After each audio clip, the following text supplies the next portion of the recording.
Hi foodies, while you are watching this video, I make tasty. ఇవాల్టి special recipe break keema balls. మామూలు keema balls కంటే చాలా క్రిస్పీగా ఎంతో ఎమ్మీగా ఎంత బాగుంటాయంటే ఈ కీమా బాల్స్ అంటే నాకు చాలా ప్రాణం. చెవి కోసుకుంటానంటే నమ్మండి. మా ఇంట్లో అడిగి మరీ నా చేత చేయించుకుని లొట్టలేసుకుని మరీ తింటారు. అలాంటి కరకరమంటూ మృదువుగా నోరూరించే కీమా బాల్స్ ఈరోజు మీరు చూడబోతున్నారు. ఇంకెందుకు ఆలస్యం, లెట్ us స్టార్ట్ యమ్మీ కీమా బాల్స్ ప్రిపరేషన్. దీనికి గంట ముందు పచ్చిశనగపప్పు నానబెట్టుకోవాలి. 1/2 కేజీ కీమా బాగా క్లీన్గా వాష్ చేసి మిక్సీలో ఒక్కసారి గ్రైండ్ చేసి బౌల్కి వేసుకుని నానబెట్టుకున్న పప్పు బరకబరకగానే గ్రైండ్ చేసుకుని దానితో పాటు 1 టేబుల్ స్పూన్ కారపొడి, 1/2 టేబుల్ స్పూన్ పసుపు, 1 టేబుల్ స్పూన్ ఉప్పు, 1 పెద్ద spoon ginger garlic paste, 1 full spoon ధనియాల పొడి, 1/2 స్పూన్ గరం మసాలా పొడి, 1/4 టీ స్పూన్ పట్టా లవంగాల పొడి, 2 పచ్చిమిర్చి తరుగు, 1 ఎర్రగడ్డ తరుగు, కరివేపాకు రెబ్బలు కాసిన్ని, కొత్తిమీర తరుగు కాస్త. ఇదంతా బాగా కలపాలి. మిక్స్ చేసేటప్పుడు ఆయిల్ కూడా కొద్దిగా యాడ్ చేయాలి. దీనివల్ల మనం తయారు చేసే ఉండలు బిగువుగా విడిపోకుండా ఉంటాయి.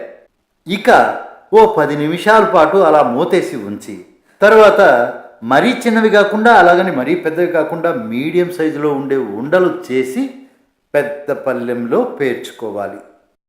అలా పెట్టడం పూర్తయిన తర్వాత బాండలిలో 1 గ్లాసు నీళ్లు పోసి నీళ్లు బాగా మరిగాక ఈ ఉండలన్నిటినీ ఒక్కొక్కటిగా అందులో పెట్టేసుకోవాలి. తరువాత దానిపైన మూత పెట్టి 20 నిమిషాల పాటు సన్నని మంట మీద వదిలేయాలి. ఆ తర్వాత మూత తీసి చూస్తే అబ్బా, అప్పటికే గుమగుమ ఇల్లంతా వ్యాపిస్తుంది. మెత్తగా ఉడికిపోయిన కీమా బాల్స్.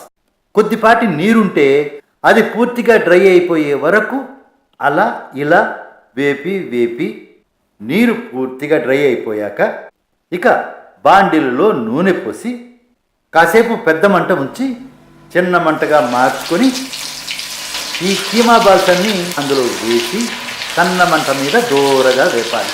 సన్న మంట మీద దూరగా వేపితేనే లోపలంతా కూడా చక్కగా ఉడికి క్రిస్పీగా, చాలా జ్యూసీగా, చాలా టేస్టీగా తయారవుతుంది.